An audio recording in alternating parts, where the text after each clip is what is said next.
Bayangkan, seorang wanita cantik, istri kepala desa, hidup dalam rumah megah tapi hatinya kosong.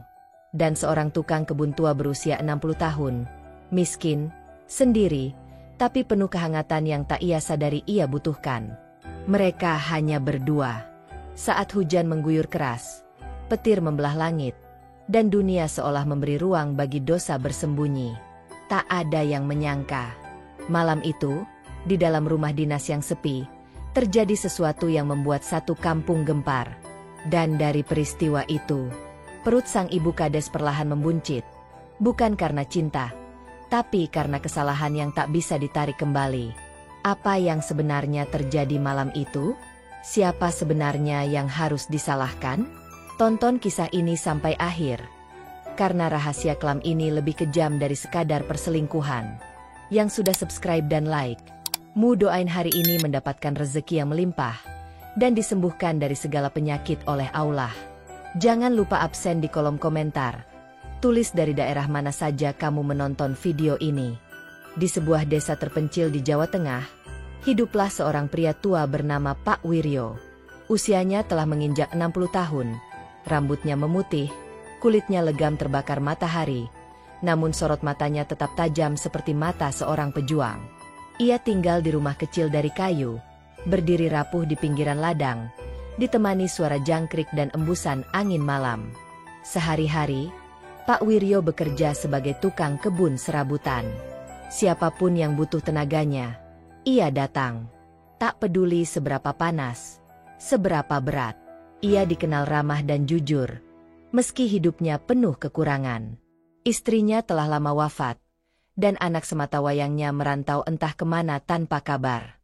Suatu hari, kepala desa Pak Darmo, yang jarang terlihat di desa karena sibuk berbisnis di kota, meminta Pak Wiryo untuk mengurus kebun di rumah dinasnya. Tak langsung dari mulut Pak Darmo sendiri, melainkan lewat sang istri, Bu Sekar. Bu Sekar, wanita berusia 35 tahun yang selalu tampil rapi dan anggun.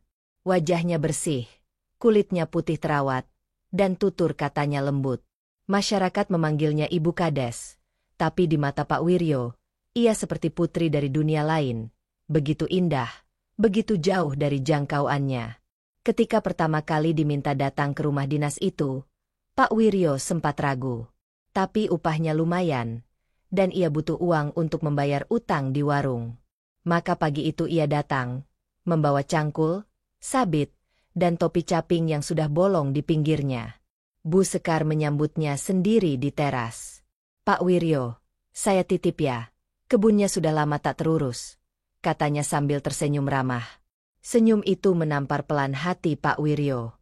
Sudah lama ia tak disapa sehangat itu oleh seorang wanita. Ia hanya mengangguk, lalu mulai bekerja. Menyiram, mencabut rumput, memangkas semak.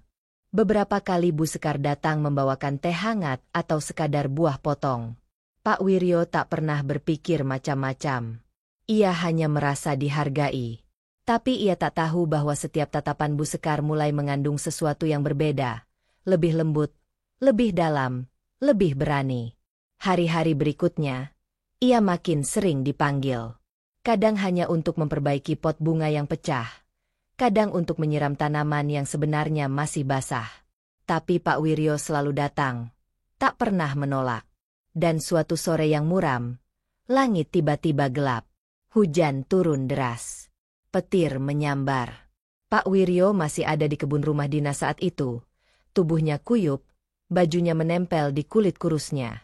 Tiba-tiba pintu rumah dinas terbuka. Dari balik tirai hujan, Bu Sekar berdiri memanggil. "Pak Wiryo, masuk dulu. Basah semua itu nanti sakit." Suara lembut itu terdengar jelas, meski teredam suara hujan. Pak Wiryo menoleh, ragu, tapi ia melangkah juga. Ia tak tahu bahwa langkah kecil itu akan membawanya ke jalan yang tak akan pernah bisa ia kembalikan. Pak Wiryo melangkah masuk rumah dinas kepala desa, menuruni tapak kaki yang meninggalkan jejak air di lantai keramik yang licin. Tubuhnya menggigil. Baju lusuh yang menempel di tubuh renta itu sudah basah total.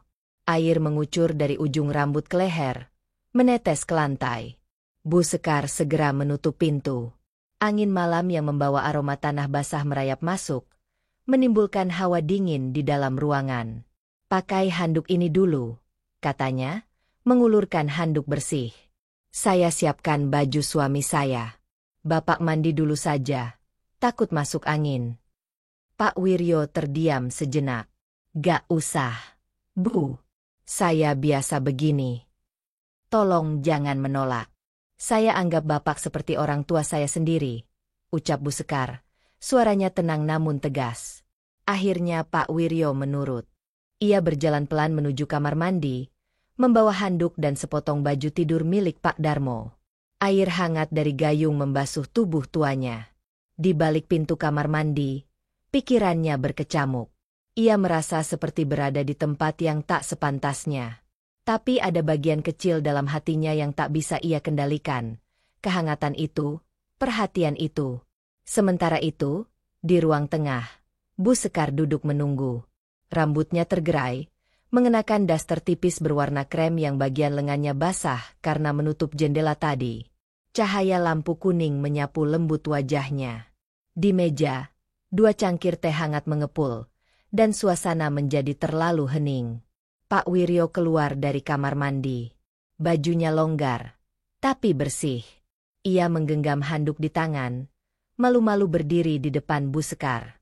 "Sini, Pak, duduk dulu.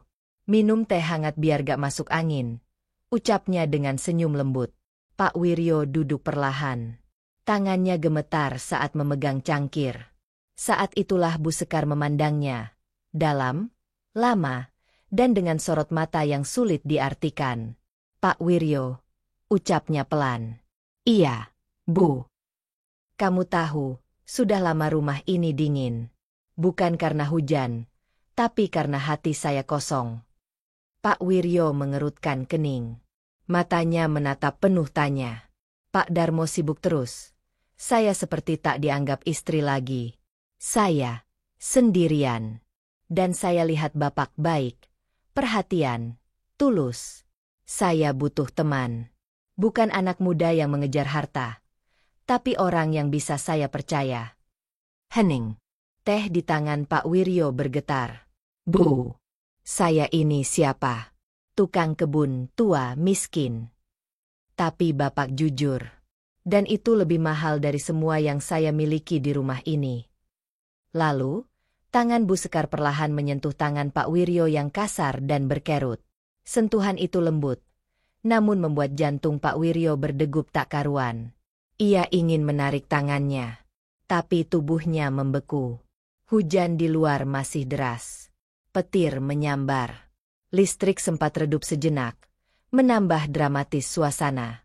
Dalam diam yang penuh ketegangan itu, sesuatu yang terpendam bertahun-tahun dalam hati Bu Sekar dan kesunyian panjang yang digenggam Pak Wiryo bertemu dalam satu ledakan sunyi. Mata bertemu mata. Napas terasa berat. Dan batasan itu mulai goyah. Tanpa banyak kata, pelan tapi pasti, jarak di antara mereka menghilang. Malam itu, hujan tak kunjung reda. Petir bergemuruh dari kejauhan, seolah menjadi saksi bisu dari peristiwa yang terjadi di balik dinding rumah dinas kepala desa. Di dalam, 2 sosok dari 2 dunia berbeda duduk terlalu dekat, terlalu lama, hingga akhirnya tenggelam dalam keheningan yang memabukkan. Pak Wiryo tak pernah membayangkan tubuh rentanya dipeluk dengan kelembutan seorang wanita muda. Dan Bu Sekar pun tak mengira bahwa tangan keriput yang selama ini hanya menggenggam tanah kini menggenggam hatinya yang rapuh. Di mata dunia, hubungan itu tak pantas, tapi di malam itu, mereka tak peduli. Yang ada hanya kesepian yang akhirnya menemukan pelabuhan. Pagi harinya, langit mendung masih menggantung. Burung-burung tak berkicau seperti biasa. Di rumah dinas, Bu Sekar duduk sendiri di kursi rotan, mengenakan selimut tipis. Tatapannya kosong, menghadap keluar jendela. Pak Wiryo telah pergi sebelum matahari terbit, meninggalkan secangkir teh yang sudah dingin dan bayangan dirinya di kaca jendela. Sejak malam itu, segalanya berubah. Pak Wiryo kembali bekerja seperti biasa. Namun tiap kali menggenggam cangkul atau menyiram bunga, pikirannya tak pernah lepas dari malam penuh dosa itu. Ia merasa bersalah, merasa bodoh, tapi juga tak bisa menghapus kehangatan yang sudah terlanjur singgah dalam dadanya. Sementara itu, Bu Sekar menjalani hari-harinya dengan wajah seperti biasa. Tetap anggun, tetap ramah, tetap menjadi figur yang dihormati warga. Tapi di balik senyum itu, dadanya menyimpan gemuruh yang sulit dijelaskan. Beberapa hari kemudian, Bu Sekar memanggil Pak Wiryo kembali untuk merapikan taman belakang. Tapi kali ini, tak ada hujan, tak ada angin, tak ada lampu yang meredup. Namun tatapan mereka masih sama, hening, penuh rahasia. Dan ketika tak ada orang di rumah, kembali mereka larut dalam hubungan diam-diam yang perlahan menjadi kebiasaan. Waktu berjalan tanpa suara. 3 minggu berlalu. Pagi itu, suara muntahan terdengar dari dapur rumah dinas. Pembantu rumah terkejut dan langsung berlari menghampiri. Bu Sekar duduk di lantai, pucat dan lemas. "Bu, ibu kenapa? Masuk angin ya?" tanya si pembantu panik. "Gak apa-apa. Bawa air putih saja," jawab Bu Sekar dengan senyum lemah.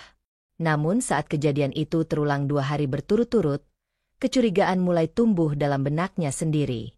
Diam-diam, Bu Sekar pergi ke kota. Ia membeli tes pack di sebuah apotek kecil, dan menguncikan diri di kamar mandi.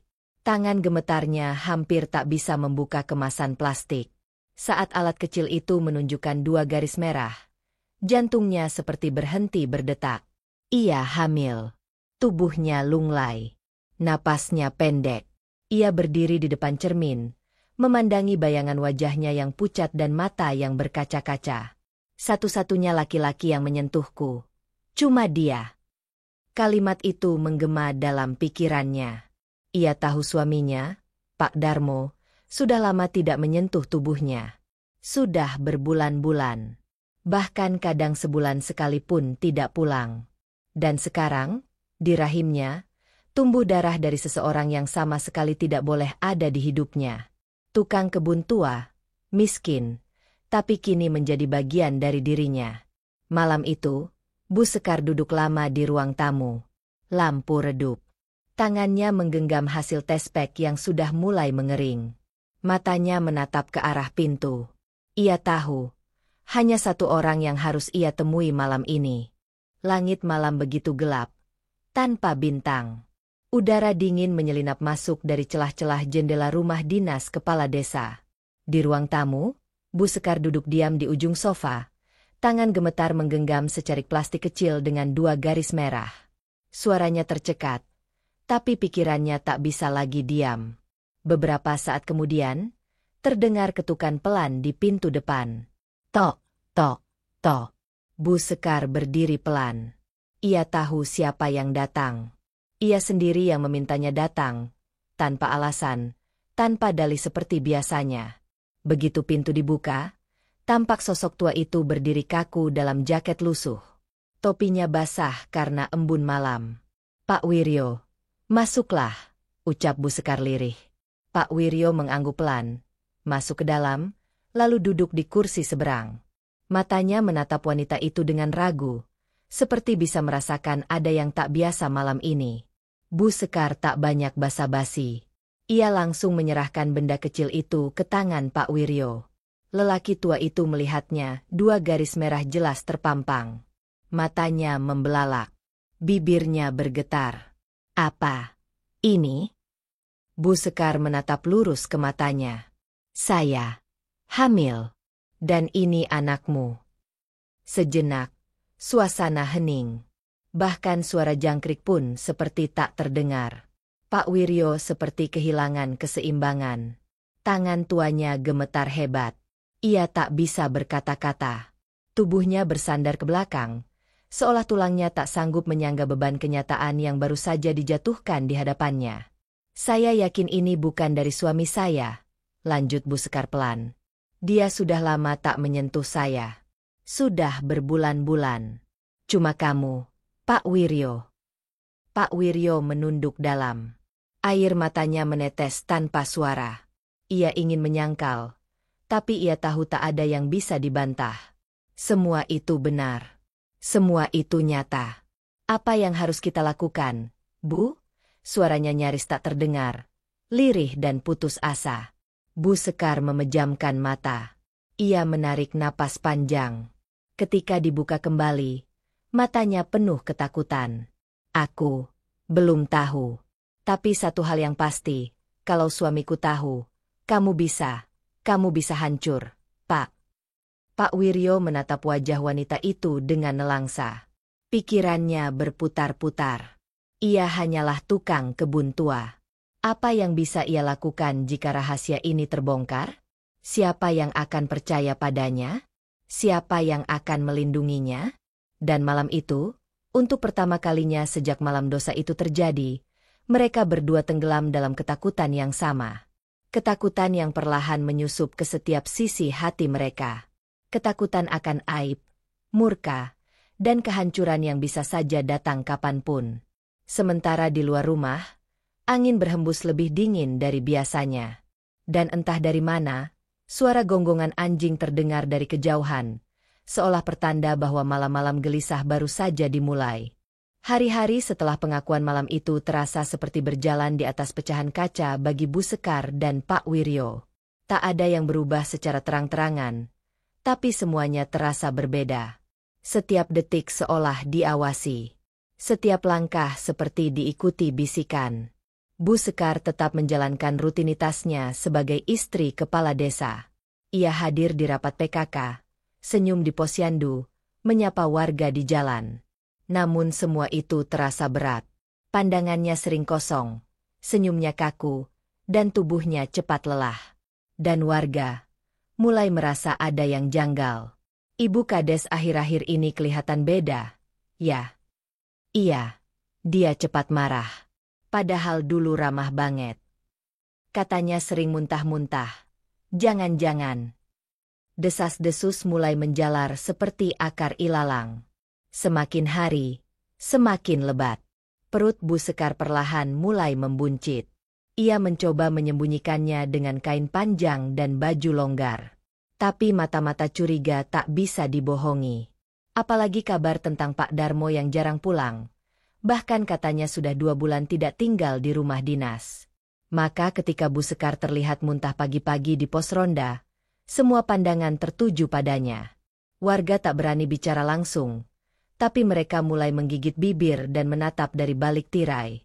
Sampai akhirnya, pada suatu sore yang mendung, sebuah mobil hitam berhenti di depan rumah dinas. Pak Darmo turun dengan langkah berat dan wajah dingin. Begitu memasuki rumah, ia langsung menatap istrinya tajam. "Aku dengar, banyak yang bilang kamu berubah," katanya tanpa basa-basi. Bu Sekar gugup, tapi mencoba tetap tenang. "Gak ada apa-apa, Mas, cuma kecapean saja." Pak Darmo menatap istrinya lama, seolah berusaha membaca isi hatinya. Tapi di balik ketenangan wajahnya, ada bara yang perlahan menyala. Beberapa hari setelah itu, Pak Darmo mulai bergerak diam-diam. Ia memantau siapa saja yang keluar masuk rumah dinas. Dan tak butuh waktu lama sampai seorang tetangga datang dengan laporan yang membuat amarahnya meledak. "Maaf, Pak, saya gak mau ikut campur. Tapi, kemarin malam saya lihat Pak Wiryo keluar dari rumah ini. Larut malam." Mata Pak Darmo menyipit. Hari itu juga, ia memanggil Pak Wiryo ke rumah dinas. Pria tua itu datang dengan pakaian kerja seperti biasa, membawa sabit kecil dan pupuk di karung goni. Begitu masuk, suasana terasa mencekam. Pak Darmo duduk di kursi besar di ruang tamu. Wajahnya datar, tapi suaranya tajam seperti silet. "Pak Wiryo." "Iya, Pak. Kamu akhir-akhir ini sering kesini ya? Ngapain aja?" Pak Wiryo menunduk. "Cuma disuruh bantuin Bu Sekar. Pak, angkat pupuk, siram taman." Pak Darmo menyunggingkan senyum sinis. "Pupuk ya?" Lalu suaranya berubah dingin. "Jangan main-main sama istri saya. Kamu itu cuma tukang kebun. Jangan lupa tempatmu. Aku bisa bikin kamu hilang tanpa jejak." Pak Wiryo pucat. Mulutnya terbuka tapi tak ada kata yang keluar. Kakinya goyah. Ia sadar, nyawanya bisa saja tak ada harganya di hadapan kekuasaan kepala desa. Sore itu, ia pulang ke rumahnya yang reot. Duduk di pematang sawah, menatap langit yang kelabu, dan menangis. Ia hanya seorang tukang kebun. Bagaimana mungkin bisa melawan dunia yang akan menghakiminya hanya karena ia jatuh cinta pada wanita yang seharusnya tak boleh disentuh? Malam itu turun dengan cepat. Awan hitam menggulung langit. Angin menerpa dedaunan seperti bisikan yang semakin nyaring di telinga Bu Sekar. Di dalam rumah dinas, ia berdiri di depan kaca, menatap bayangan perutnya yang tak lagi bisa disembunyikan. Air matanya mengalir diam-diam. Suaminya kini semakin dingin, jarang bicara. Namun tatapannya seolah pisau yang siap menguliti siapa saja yang ia curigai. Bu Sekar tahu, waktunya sudah hampir habis. Jika ia tetap di sini, cepat atau lambat, rahasia ini akan meledak di tengah desa. Dan malam itu juga, ia membuat keputusan terbesar dalam hidupnya. Menjelang tengah malam, Bu Sekar mengenakan kerudung tipis dan jaket hitam. Ia melangkah pelan keluar rumah, menembus gerimis, menyusuri jalan setapak di antara kebun dan semak-semak yang basah. Di rumah reot ujung desa, Pak Wiryo terkejut saat pintunya diketuk pelan. Begitu dibuka, di depan matanya berdiri Bu Sekar. Basah, pucat, matanya sembab. "Saya gak bisa di sana lagi, Pak. Saya takut. Saya gak tahu harus kemana." Suaranya bergetar. Pak Wiryo memandangnya lama, lalu menariknya masuk. Mereka duduk di lantai tanah. Tak banyak kata. Hanya tatapan lelah dan napas yang tak teratur. Perut Bu Sekar yang mulai besar terlihat jelas dalam cahaya redup lampu minyak. "Kita gak bisa begini terus, Bu. Kalau ketahuan, kita bisa mati." Bu Sekar menggenggam tangan Pak Wiryo. "Makanya, kita harus pergi. Malam ini. Sebelum semuanya terlambat." Petir menyambar dari kejauhan. Hujan mulai turun deras. Pak Wiryo memandang keluar jendela. Dadanya sesak. Pikirannya kacau. Tapi ia tahu, tak ada jalan lain. Dengan satu tas berisi pakaian seadanya dan beberapa lembar uang simpanan milik Bu Sekar, mereka menuntun motor tua butut milik Pak Wiryo keluar dari halaman belakang. Suara mesin batuk-batuk ketika dinyalakan, namun akhirnya hidup juga. Dan dalam gelap malam yang basah dan membekukan, mereka meninggalkan desa. Tak ada yang tahu, tak ada yang melihat. Hanya Allah dan suara hujan yang menjadi saksi. Mereka bersembunyi di sebuah kamar kontrakan sempit di kota kabupaten. Tempat itu gelap, pengap, dan jauh dari kenyamanan. Tapi disitulah mereka merasa sedikit aman. Setidaknya, untuk sementara waktu. Hari-hari berikutnya berjalan lambat dan berat. Pak Wiryo bekerja serabutan, mengangkut karung di pasar, mengepel lantai toko, kadang menjual hasil kebun yang ia titipkan dari kenalannya di desa. Sementara Bu Sekar lebih sering di rumah, mengelus perutnya yang kian membesar. Wajahnya pucat, tubuhnya lemah.